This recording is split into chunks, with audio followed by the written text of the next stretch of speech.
महात्मा बुद्ध हमेशा अपने शिष्यों को अच्छी से अच्छी शिक्षा देने का प्रयास करते थे। वो कभी भी अपने शिष्यों को गलत राह नहीं बताते थे।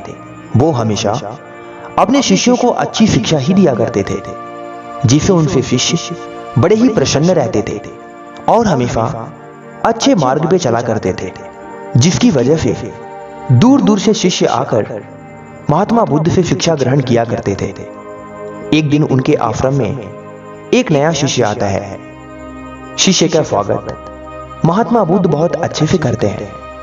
उसका परिचय अन्य शिष्यों से भी करवाते हैं। नया शिष्य चोरी करने की भावना से आश्रम में रहने लग जाता है और जब भी उसे मौका मिलता है वह अन्य शिष्यों का सामान चुरा लेता है। वहीं एक दिन कुछ शिष्य उसे चोरी करते हुए पकड़ लेते हैं और फौरन महात्मा बुद्ध के पास लेकर जाते हैं। महात्मा बुद्ध को शिष्य बताते हैं कि किस तरह से वो उनका सामान चोरी कर रहा था। शिष्यों की बात सुनने के बाद चोरी करने वाले लड़के को महात्मा बुद्ध कुछ नहीं कहते और सभी शिष्यों को वापस भेज देते हैं। बुद्ध द्वारा चोरी करने पर कुछ ना कहे जाने पर हर कोई हैरान हो जाता है। वहीं कुछ दिनों बाद फिर वही लड़का चोरी करते हुए पकड़ा जाता है।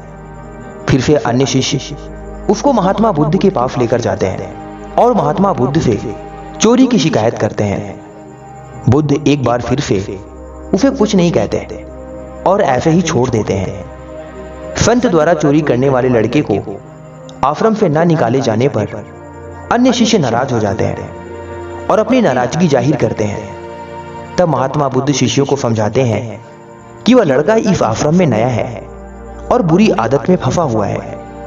व्यक्ति की आदतों को बदलने में समय लगता है।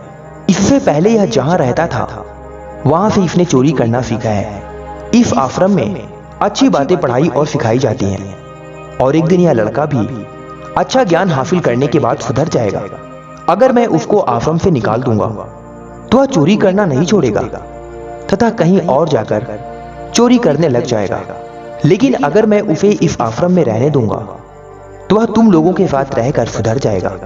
महात्मा बुद्ध की बात सुनकर शिष्यों को अपनी गलती का एहसास हो गया और सभी शिष्यों को यह समझ में आ गया कि अच्छे माहौल में रहने से और अच्छी बातें सुनने से बुरे से बुरा व्यक्ति सही रास्ते पर आ जाता है। सभी शिष्य महात्मा बुद्ध से क्षमा मांगते हैं और वादा करते हैं कि वे उस लड़के को सुधारने में महात्मा बुद्ध की मदद करेंगे।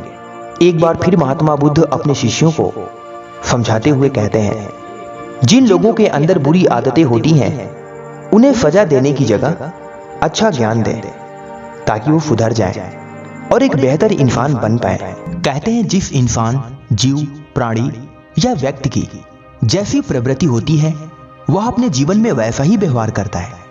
एक दुष्ट प्रवृत्ति वाला व्यक्ति अपने जीवन में दुष्टता करता है। एक कपटी व्यक्ति अपने जीवन में छल और कपट करता है, लोगों की बुराई करता है, लोगों से ईर्ष्या करता है।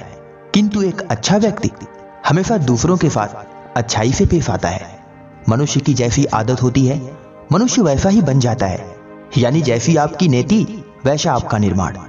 इसलिए वह मनुष्य अपने जीवन में जल्दी सफल होता है जिसके अंदर अच्छाइयों का भरमार होता है। जो मनुष्य अच्छे गुणों को प्राप्त करता है वही मनुष्य अपने जीवन में उन्नति को प्राप्त करता है। कहते हैं मनुष्य अपनी प्रवृत्तियों की वजह से ही अपने जीवन में अच्छा और बुरा बनता है। जो मनुष्य जैसा कर्म करता है अपने जीवन में वैसा ही बनता है। एक असफल व्यक्ति अपनी बुराइयों, अपने अंदर की कमियों को ना पहचानने की वजह से अपने जीवन में असफल बन जाता है। किंतु एक सफल व्यक्ति अपने अंदर की कमियों को पहचान करके उनमें सुधार करके अपने जीवन में एक सफल व्यक्ति बन जाता है। आइए महात्मा बुद्ध की इस कहानी से समझते हैं कि मनुष्य को अपने जीवन में कैसा व्यवहार करना चाहिए। एक बार की बात है, महात्मा बुद्ध किसी नदी में स्नान करने के लिए जा रहे थे। सुबह का वक्त था। महात्मा बुद्ध रोज नदी में स्नान करते थे। जब महात्मा बुद्ध नदी के किनारे पहुंचे और स्नान करने के लिए जल में प्रवेश करने लगे तभी उन्होंने देखा कि एक बिच्छू पानी में डूब रहा था। बिच्छू को देख करके महात्मा बुद्ध को दया आ गई। उन्होंने बिच्छू को बचाने का प्रयास किया। उन्होंने जैसे ही बिच्छू को अपने हाथों में उठाया बिच्छू ने उन्हें डंक मार दिया महात्मा बुद्ध पीड़ा से चिल्लाने लगे, कराहने लगे और वह बिच्छू उनके हाथों से फिसलकर पुनः पानी में चला गया। किंतु महात्मा बुद्ध हिम्मत नहीं हारे। उन्होंने अपने दर्द को बर्दाश्त किया, पीड़ा को सहा, फिर बिच्छू को उठाकर पानी से बाहर करने का प्रयास किया। किंतु इस बार उस बिच्छू ने बड़े ही जोर का डंक मारा, जो वास्तव में असहनीय था। किंतु महात्मा बुद्ध उसके पीड़ा को फिर भी सहन कर गए और उसको बचाने का भरसक प्रयास करते रहे। अंततः महात्मा बुद्ध ने उसे अपने हाथों में उठाकर जल के बाहर सूखे स्थान पर कर दिया।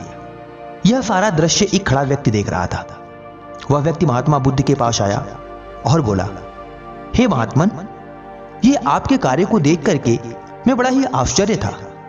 वह बिच्छू आपको बार बार डंक मारने का प्रयास कर रहा था, आपको डंक मार रहा था, आपको पीड़ा पहुंचा रहा था, किंतु आप उसे बचाने में लगे हुए थे। वह बिच्छू आपके साथ निर्दयतापूर्ण व्यवहार कर रहा था, किंतु आप उसके साथ अच्छा व्यवहार कर रहे थे। आप उसके साथ प्रेम दिखा रहे थे और अपने प्रेम से आपने उसे डूबते जल से बचा लिया। इस पर महात्मा बुद्ध मुस्कुराए और उस व्यक्ति से हंसकर बोले, हे वत्स, प्राणी जैसा होता है उसका वैसा ही व्यवहार होता है। प्राणी कोई गलत नहीं होता। इस बिच्छू का भी ऐसा ही व्यवहार है। उसका व्यवहार है कि वह हमेशा डंक मारता है। बिच्छू कभी डंक मारना नहीं छोड़ेगा, किंतु यदि हम उसके डंक मारने से डर जाते तो उसे बाहर न निकाल पाते। और हम प्राणियों का कर्तव्य है कि हम लोगों के साथ प्रेम, दया और करुणा का भाव रखें। मनुष्य को कभी भी अपनी प्रवृत्ति को नहीं भूलना चाहिए।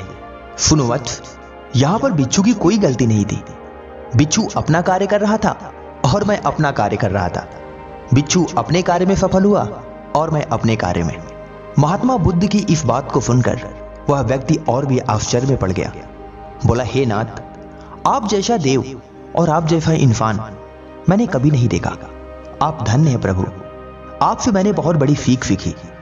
वह व्यक्ति महात्मा बुद्ध को प्रणाम करके अपने घर चला गया।